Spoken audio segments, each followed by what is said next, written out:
Good afternoon, everyone, and welcome to the fourth quarter of 2020. I'm Dan Lohmar with United Wealth Management. As we finally have the end of this unprecedented year in sight, we are not yet out of the woods, but we have some lessons to carry us through.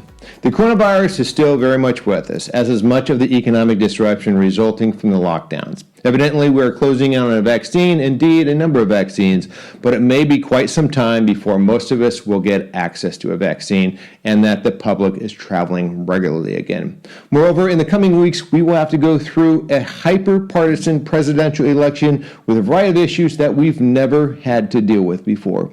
So before we are further engulfed by these multiple unknowns, I want to take a moment to review what we as investors should have learned or relearned since the onset of the great market panic that began in February and that ended when the S&P 500 regained its pre-crisis highs in mid-August.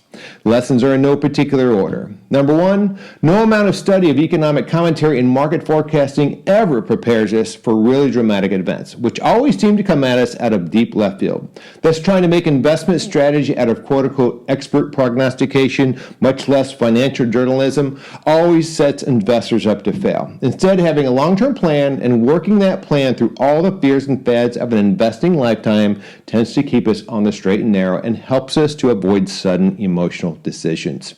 And lesson number two, the equity market went down 34% in 33 days. None of us have ever seen that precipitous of a decline before, but with respect to its depth, it was just about average. That is, the S&P index has declined about a third on average every 5 years or so since the end of World War II. But in those 75 years, the S&P index has gone from about 15 to where it is now. And the lesson is, at least historically, the declines haven't lasted, and that long-term progress has always reasserted itself.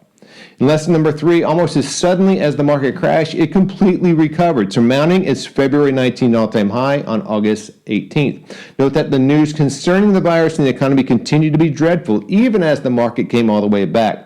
I think there are actually two lessons here. The speed and trajectory of a major market recovery very often mirror the violence and depth of the preceding decline.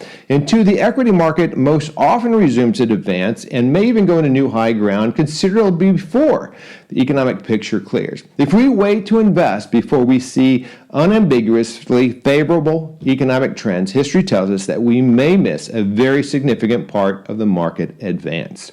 In lesson number four, probably the overarching lesson of this year's swift decline and rapid recovery is, of course, that the market cannot be timed, that the long-term, goal-focused equity investor is best advised just to ride it out. These are the investment policies you and I have always been following along, and if anything, our experience this year has validated this approach even further.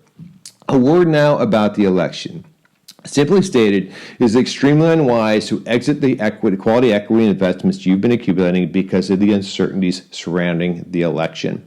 Aside from incurring capital gains taxes and taxable accounts, your chances of getting out and back in advantageous are historically very poor, nor can I possibly help you time your reentry. As I have said all year and as I do every election year, I urge you just to stay the course. As always, I am here to talk with you about any and all of these issues should you want to. That's my job. Thank you, as always, for being my client. It is my privilege to serve you.